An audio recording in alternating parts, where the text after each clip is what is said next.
When you think of the quintessential Western lawman, who do you envision? Wild Bill Hickok, maybe, Wyatt Earp, Heck Thomas, or perhaps even Bat Masterson. These guys all had prolific careers, no doubt about it, and to a man, they are legendary. But I'm not sure if any of them had the sheer stamina or dogged resolve displayed by Sheriff Seth Bullock. Seth first pinned on a badge in Montana, where he presided over the territory's very first execution, or at least the first legal execution. And that's in addition to also serving as territorial senator and establishing Yellowstone National Park. Bullock then drifted east to the Black Hills and helped tame the lawless boomtown of Deadwood. And let's be honest, Bullock's time in Deadwood is what he's mostly known for, thanks to the HBO drama of the same name. But how accurate was that portrayal? What was Bullock's life like before Deadwood? How did he go from being a frontier sheriff to serving as a bodyguard for the President of the United States? And is it true he raised an entire regiment of cowboys to fight in World War I? Join me today as we discuss the real-life Seth Bullock, a man Teddy Roosevelt once described as a true Westerner and the finest type of frontiersman. And yes, we will also take a look at whether or not Bullock had any run-ins with the notorious Swearengen. My name's Josh, and this is the Wild West Extravaganza.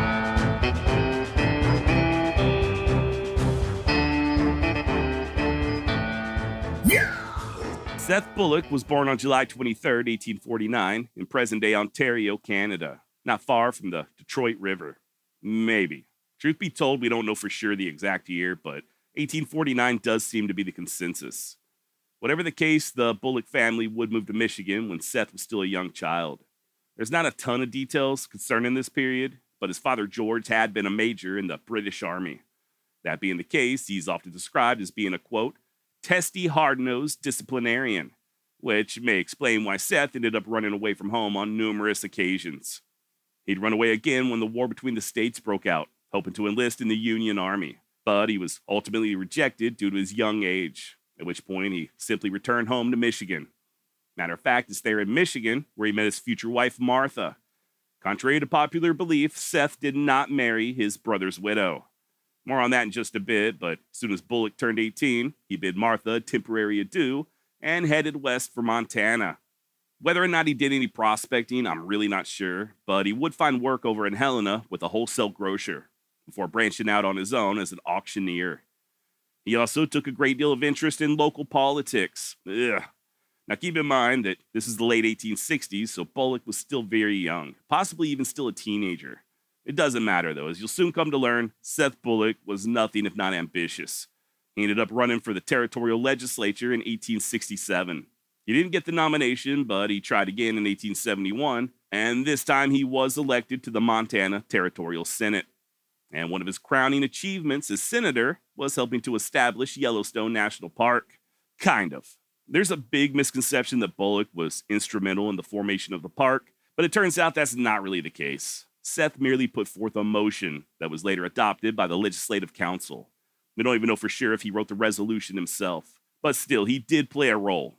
And President Grant did sign the Yellowstone National Park Protection Act into law on March 1, 1872. In addition to his responsibilities as senator, Seth also volunteered at the Helena Fire Department, and he even moonlighted as a deputy. This guy just did not lay around wasting his time. And then, when his term as senator expired in 1873, he ran for and was elected as sheriff of Lewis and Clark County. Now, it's next to impossible to mention Seth Bullock without also bringing up the HBO drama Deadwood. If you've never seen it, you're missing out. It's probably one of the greatest TV shows of all time. And Bullock, as portrayed by the talented Timothy Oliphant, is one of the main characters. That said, on the very first episode, we see Sheriff Bullock executing a prisoner in a very unorthodox manner.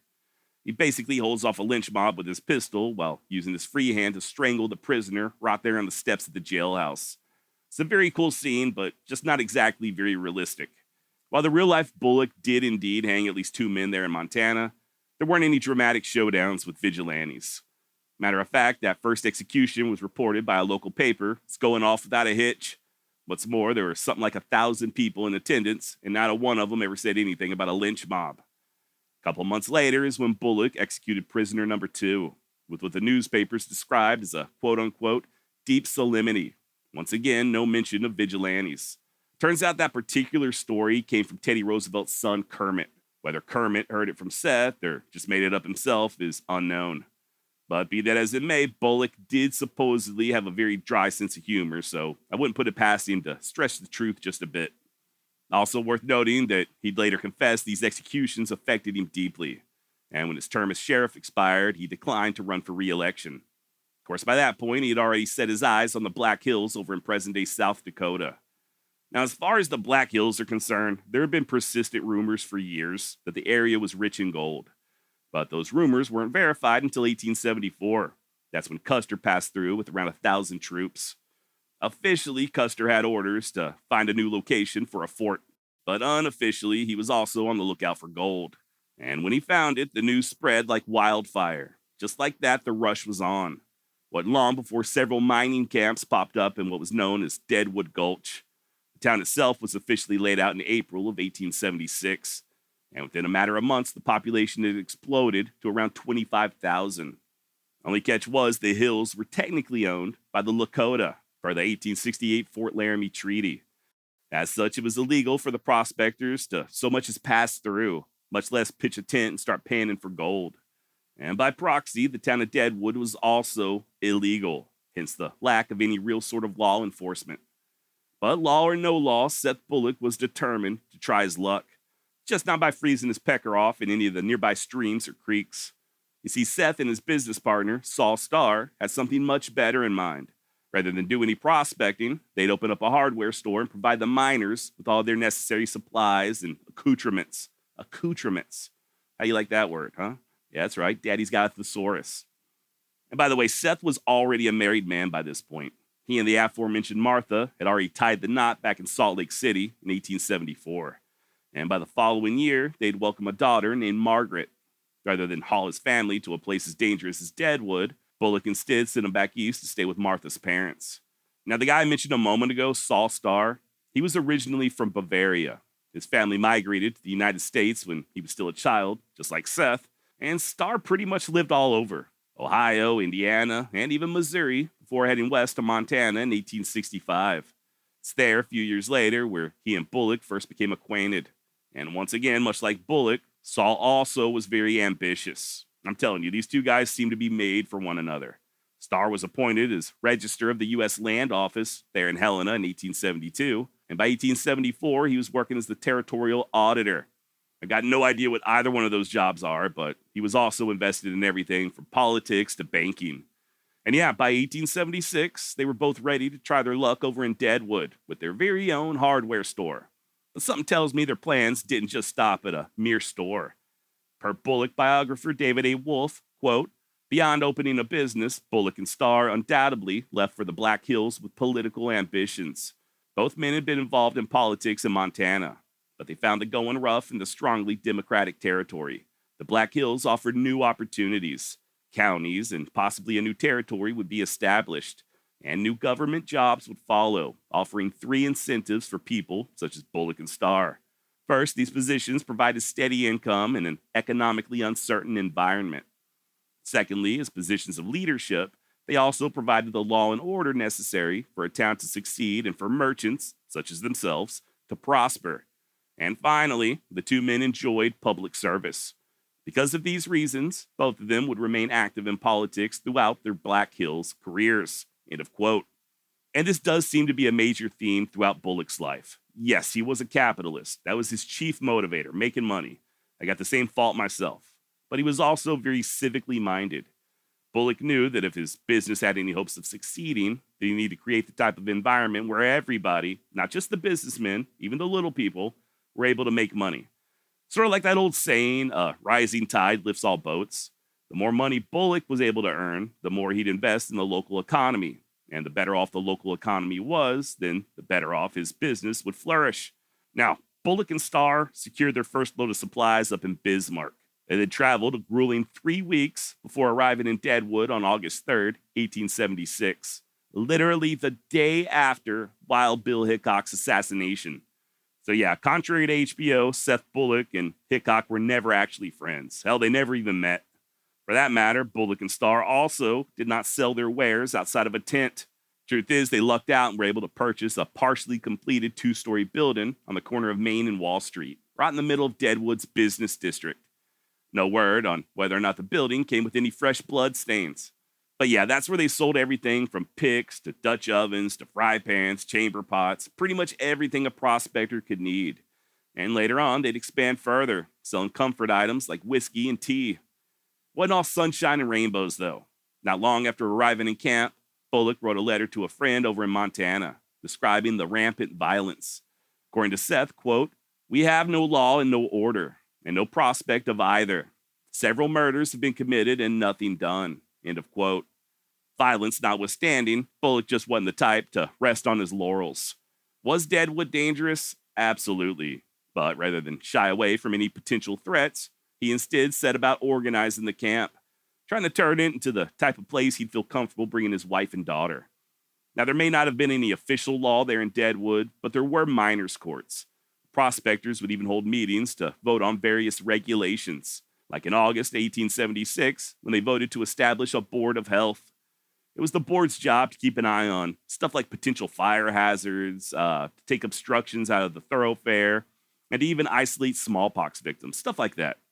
And yeah, our very own Seth Bullock was one of the men selected to run this committee.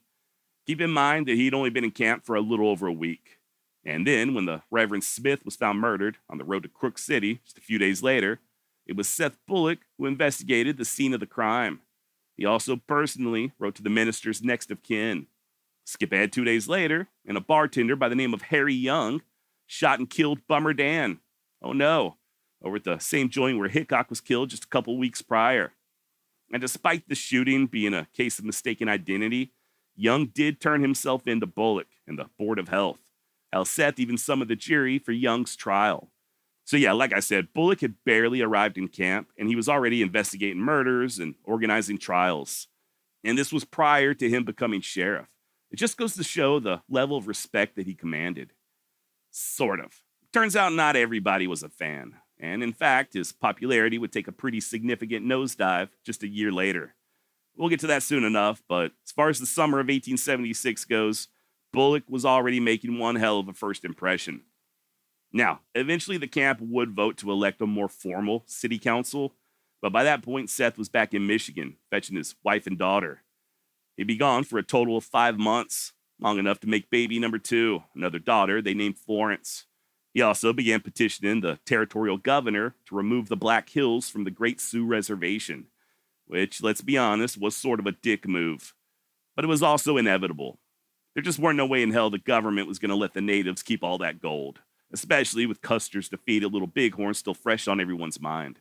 That being the case, the so-called Land Agreement Act of 1877 resulted in the indigenous losing around 7 million acres, including the Black Hills. It also saw the formation of Lawrence County, with Deadwood as the county seat. Not only that, but the governor appointed our very own Seth Bullock as sheriff. And well, not everyone was a fan of Bullock's appointment. Now remember, he had only been living in Deadwood for a couple of months. Then he was gone for damn near half a year, before all of a sudden showing back up with paperwork from the governor naming him as sheriff. That being the case, there were many who considered Seth to be an outsider. Others just didn't appreciate him being appointed as opposed to elected. It's also worth noting that in Bullock's absence, a guy by the name of Con Stapleton was made town marshal. This apparently caused confusion as to who was actually in charge, but per Bullock biographer David Wolfe, it didn't take long for Seth to, quote, assert his position and take control of law enforcement, end of quote. Now, believe it or not, the sheriff's office was initially located inside the Star and Bullock hardware store, with one of the storerooms serving as a makeshift jail. Seth would eventually hire around 8 deputies, in addition to organizing a night watch to keep a lookout for potential fire hazards. Fire was always a danger in these old mining camps. We'll hear more about that in just a few minutes. And yeah, other than that, his duties were pretty normal. Bullock investigated robberies, he chased horse thieves, he broke up street fights, and every now and then he even helped mediate land disputes. When one such dispute turned deadly in April of '77, it was Bullock who arrested the killers. On another occasion, he broke up an entire gang of cutthroats who'd been targeting miners. Hell, he once tracked a killer all the way to Ohio just to make an arrest. And all of this without once being forced to pull his gun and take a life. He may have pulled his gun, but he never had to kill anyone while he was sheriff there in Lawrence County. This episode of the Wild West Extravaganza is brought to you by Huel. If you're constantly on the move or just tired of skipping meals, Huel has you covered. That's Huel. Their Black Edition ready to drink is a total game changer.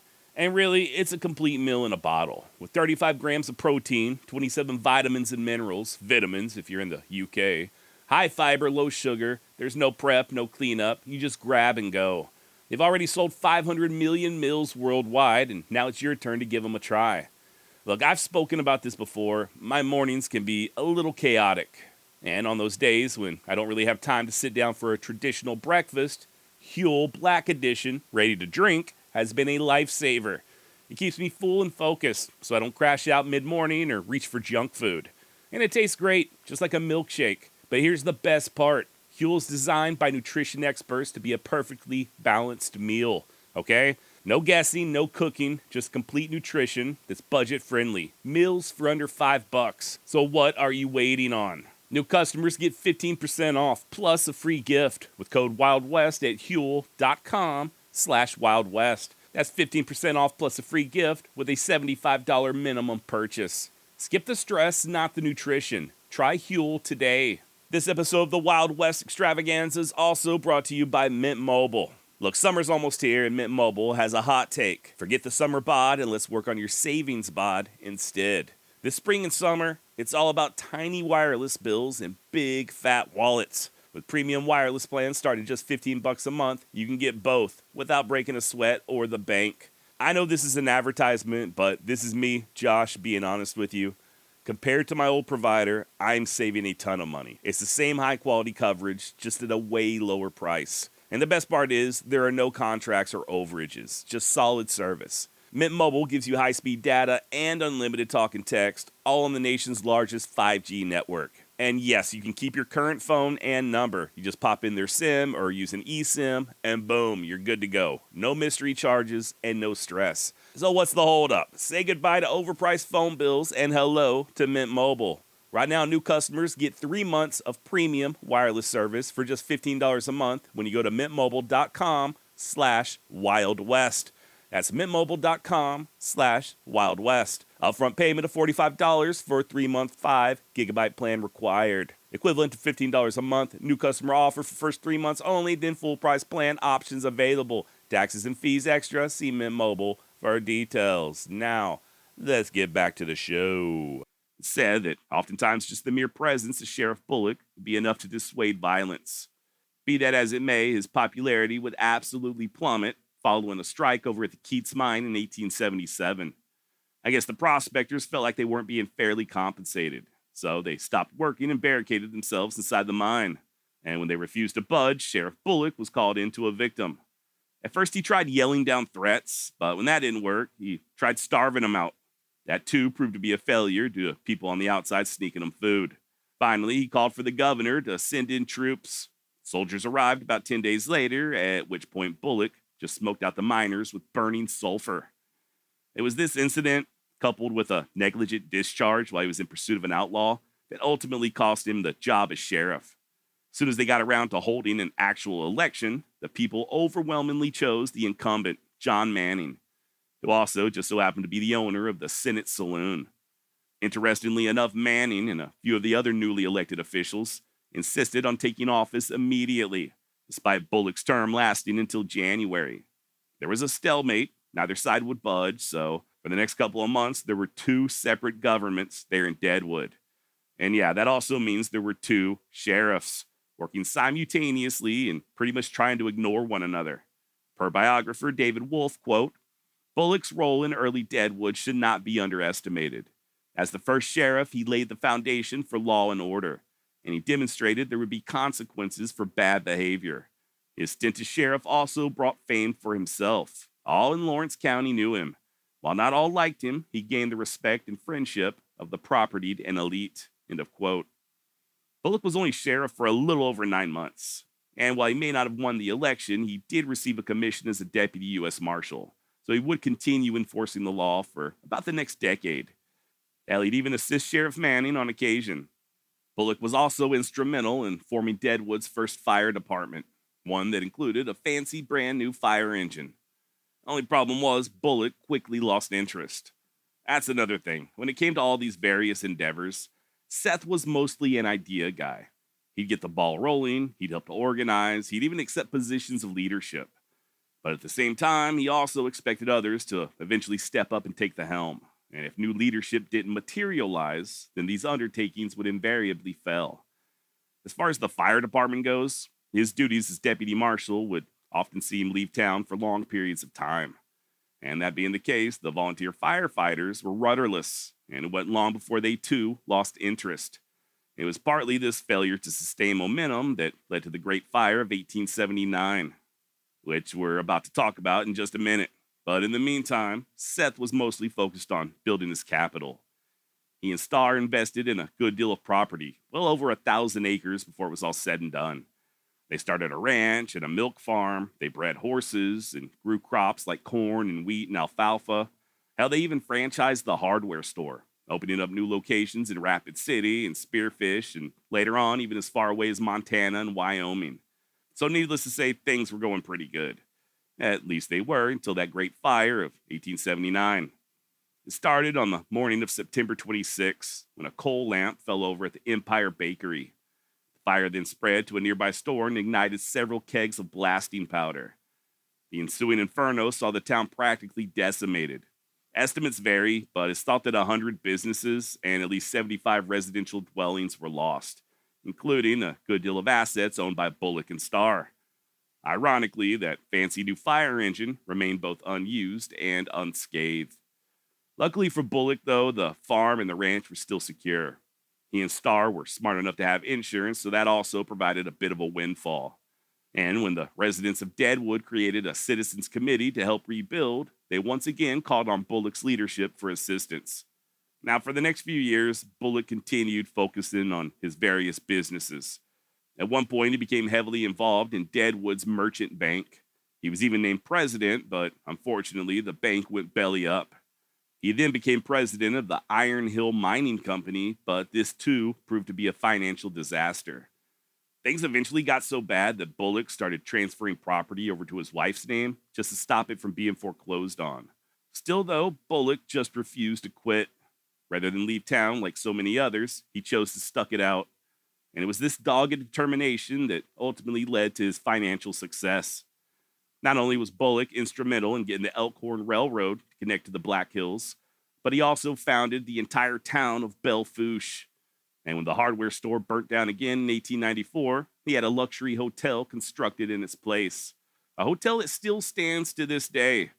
And apparently it's haunted by Bullock's ghost. Now, these are all nice accomplishments in and of themselves, but it was Bullock's friendship with Teddy Roosevelt that he really considered to be his crowning achievement. Stories vary as to how they initially met, but it was most likely in the early 1890s when Roosevelt was serving as a federal commissioner up in North Dakota. And when the drums of war began banging in 1897, both he and Bullock heeded the call. Now, Roosevelt's Rough Riders get the bulk of the glory for good reason, but there were two additional volunteer cavalry units, one of which was known as Grigsby's Cowboys, which, as it turns out, is the very same unit that Bullock enlisted in. He was given the commission as a captain, and by June of 1898, he and the other cowboys were transferred down to Chickamauga, Georgia, to await orders. Only thing is, they were never deployed. They'd end up returning to the Black Hills about 3 months later, absolutely disgusted and not having had the chance to prove themselves in Cuba. Now, as disappointing as I'm sure that was, especially to Bullock, he did account well for himself down there in Georgia. One of his men would later recall that Captain Bullock was, quote, easily the most popular man in the camp, and is much sought after by everyone, and with his own troop there is no one who can equal him. There was even an instance where he noticed some men harassing a lady outside of a department store, so Bullock fetched a few of his soldiers, and they dealt out a little frontier justice before escorting the lady back to her train. And when his own soldiers got rowdy and started fighting one another, Bullock personally stepped in. Hell, at one point, he even took control of the Chickamauga Police Department. I'm not making this up. Apparently, things were getting a little too wild there in town, and Bullock had to step in and save the day. Per biographer David Wolfe, quote, one correspondent reported that Bullock risked life and limb as he arrested troublemakers, but in less than 5 hours, he had the city quiet and peaceful. But still, like I said, they were never deployed. And while many of the volunteers consider the entire ordeal to have been a big fat waste of time, Bullock used it to further bolster his reputation. Once again, per David Wolf, quote, while the Spanish-American War increased Bullock's stature and gave him a new public persona, it also cemented his friendship with Teddy Roosevelt. When Roosevelt returned home and started celebrating the group's achievements, he occasionally invited men from other units, including Bullock, to join his Rough Riders. Bullock had to have been flattered, and when Roosevelt entered national politics, the captain became all the more awestruck by a man he considered a kindred spirit. End of quote. And yeah, for pretty much the rest of his life, Bullock would be Roosevelt's most ardent supporter. And in return, Teddy accepted Seth as one of his closest friends. When Roosevelt headed west in 1900 to campaign for William McKinley, he invited Bullock to join him. Now, Bullock would even serve as Roosevelt's bodyguard when things got a little too hairy. There was one incident there in Butte, Montana, when Seth took a seat on the stage right behind Roosevelt with 2 pistols strapped to his hip in plain view of everyone. Needless to say, the crowd quickly calmed down and Roosevelt's speech went uninterrupted. And when their train arrived back in Deadwood, Seth had arranged for Teddy to be greeted with a throng of cheering admirers, including as many as 500 mounted cowboys. Roosevelt would return to Deadwood in 1903 after he was already president, and once again, he invited Bullock to join him on a cross-country tour. This time they've traveled together for something like 2 months. And when Roosevelt was reelected in 1904, it was Bullock who organized a company of cowboys to ride in the inaugural parade. He stayed at the White House on numerous occasions, and in turn, Roosevelt's children would often spend their vacation on Bullock's ranch. Roosevelt even appointed Seth as the Black Hills Forest Supervisor, once again giving him a chance to shine as a conservationist. And then just a few years later, he made him the U.S. Marshal for all of South Dakota, a position that would be extended by President Taft in 1909. To be honest, that marshal's appointment was mostly an administrative job, with Seth having several deputies working under him. But they did stay busy, investigating everything from larceny to murder. They were also responsible for federal crimes committed on the nearby reservations. Still, though, busy or not, he did make time to hang out with his old friend Teddy. Hell, they even took a trip to Europe together in 1910. Now, Bullock would officially retire from his job as marshal in 1914 at the age of 67. But even then, he refused to just sit back and relax. He continued dabbling in various business endeavors. And believe it or not, he became a big proponent of women's suffrage. Yes, you heard that correctly. Seth Bullock was a feminist. Yes, he didn't suffer from certain inadequacies, if you know what I mean. He also still enjoyed a good fight every now and then. And when World War I broke out, Bullock raised yet another regiment of frontier volunteers, sort of like the Rough Riders, comprised of around 1,200 cowboys, prospectors, and railroad workers. The only thing is, President Wilson didn't approve, so the regiment was disbanded before they even got a chance to deploy. Bullock was pissed again, but he still did his part in supporting the war effort at home, stating that he'd, quote, show the Democrats that we are thoroughbreds and will do our bit, even if we are compelled to remain at home. He then added that it was his desire to ride a spotted cayuse into Berlin, but it didn't look like he'd get the chance. And yeah, by 1917, Bullock began suffering from stomach problems. Turned out to be intestinal cancer. He traveled to California for treatment and returned home the following year, seemingly reinvigorated.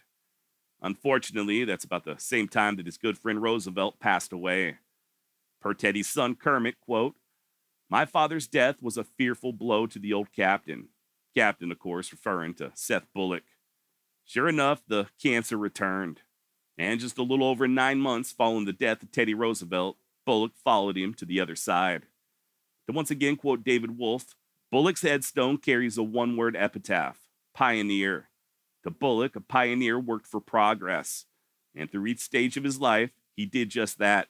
Nothing could better describe or summarize his life. From sheriff to forest supervisor to United States Marshal, no matter the task, this pioneer lawman tried to advance the region and the country. End of quote. And yeah, I don't know about you, but I found Seth Bullock to be pretty inspirational. You know, we've all had failures in life, just like Bullock. But he never seemed to let those failures keep him down. He never called it quits, and he was always ready for a new adventure. Seth enjoyed earning money, but much of what he did for a living also made life better for those around him. At least his fellow pioneers there in Deadwood. The Lakota, not so much. Now, I know we talked about him bringing the railroad to the Black Hills and the founding of Belle Fourche and all that, but there's a ton of other stuff I didn't even cover. Bullock really did a lot to build up Deadwood. He was a major player when it came to economic development. He held parades, he attracted businesses, he was just a big promoter of the town in general. He made improvements to the public infrastructure, and that's not even counting his conservation efforts or his time in law enforcement, much less his willingness to go to war in his late 60s. I don't know what kind of man Seth Bullock was in his personal life. I don't know if he was a good husband or how he treated his children. But by all accounts, just going off what little I do know, I'd say that his was a life well lived. The dude just did not leave anything on the field. Hell, even at the time of his death, he was still working, trying to get a park established in an area overlooking Deadwood known as White Rocks. And it was there at the White Rocks where he was ultimately laid to rest, overlooking the Mount Moriah Cemetery, near other pioneers like Wild Bill Hickok and Calamity Jane. Now, before you go, you may be wondering if Seth Bullock had any run-ins with that cocksucker Al Swearengen over at the Gym Saloon. Truth is, there's not a lot of known interactions between the two of them, nothing quite as dramatic as depicted on Deadwood, but they definitely knew one another. Matter of fact, when the first gunfight took place at the gym, it was Bullock who tracked down the guilty party and whisked him away to jail. And then, according to Deadwood historian Jerry Bryant, quote, in July, Sheriff Bullock closed down the gym and held a referee court in the building in response to suits that several parties had brought against Swearengen, some seeking the repayments of debts, end of quote. I actually did an episode on Al Swearengen a while back, link down below if you want to check it out, but this dude was always being sued by somebody, and on at least one occasion, it was Seth Bullock who was forced to adjudicate the case right there in the infamous Gym Saloon. No word on whether or not pussy was half-priced. And yeah, I guess that's about all I've got on Seth Bullock. Thank you so much for joining me. And just real quick before you go, I know we've been talking a lot about young guns lately. And if you're anything like me, you're probably a little curious about someone known as Beaver Smith. Yeah, that Beaver Smith. The saloon owner over at Fort Sumner, portrayed in Guns 2 by actor Tracy Walter. And well, if you'd like to learn all about the real Beaver Smith, yes, he was a real person, and what he did before and after knowing Billy the Kid, including how he wound up in prison, you might want to check out an episode I published recently over on Patreon. My friend James Townsend has done a lot of research on Smith, and he was kind enough to let me pick his brain. And we talked about a lot of stuff. We discussed Billy the Kid, aliens, Bigfoot. We brainstormed what I think would be an amazing TV show, and we just talked history in general. Like I said, you can hear the entire conversation, all 44 minutes worth, over at patreon.com/Wild West. But wait, there's more. By becoming a member of the Wild West Extravaganza Patreon, you not only gain early access to new episodes, but you gain access to the entire back catalog of the Wild West Extravaganza, including all that really early stuff that is embarrassing. Very, very embarrassing. Everything on Patreon is 100% ad-free, so no pesky commercials, and you also get the peace of mind knowing that 20% of your $5 monthly payment goes directly to charity. So not only are you supporting the show, but you're also helping to make the world just a tad bit brighter, just like Seth Bullock. One more time, that's patreon.com/Wild West, or just click the link down below. All right, and I guess now that's about all I've got. Until next time, be nice and adios.